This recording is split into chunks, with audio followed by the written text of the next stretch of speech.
గారి జన్మదినం సందర్భంగా మా దేశ ప్రజలందరికీ కూడా ధన్యవాదాలు, శుభాకాంక్షలు. ఈరోజు ఆయన జన్మదినం అంటే ఒక పండుగ దినం.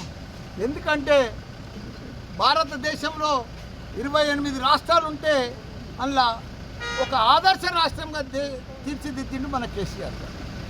దేశంలోనే 12,769 గ్రామాలు ఉంటే ప్రతి గ్రామంలో తాగునీరు, సాగునీరు, డంపింగ్ యార్డు, గ్రేవ్ యార్డు, 24 గంటల కరెంటు, ఇవన్నీ కూడా మన క్రీడా మైదానం, ఇవన్నీ కూడా తీర్చిదిద్దింది. 1000 గురుకుల పాఠశాలలు కులమత భేదం లేకుండా బీసీలకు, ఎస్సీలకు, మైనార్టీలకు ప్రతి ఒక్కరికి గురుకుల పాఠశాలలు తెరిచిన ఘనత కూడా మనకు సీఎం కేసీఆర్. ఇట్లా ప్రతి ఒక్కరు కూడా ఇవాళ ఆయన జన్మదినం అందరూ కూడా ఊర్లల్లో ప్రతి వాడల పండుగ వాతావరణం తీసుకొచ్చారు. ఇక్కడ మా గౌడెళ్ళ పెద్ద ఎత్తున ఇవాళ చెట్లు నాట్యం, అదే మాదిరిగా పెద్ద అనాథాశ్రమం వచ్చింది. మా సంతోషరావు గారు వచ్చారు.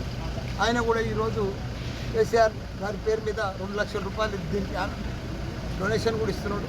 ఏది ఏమైనా మనం చూస్తూ ఉన్నాం, ఎక్కడ చూసినా కేసీఆర్ కేసీఆర్ కేసీఆర్. ఆయన మళ్ళీ రావాలి, సీఎం కావాలి అని ప్రజలంతా కోరుకుంటారు. కాబట్టి ఆయన 110 ఏళ్ళు మంచిగా బతకాలి ఆనందంగా.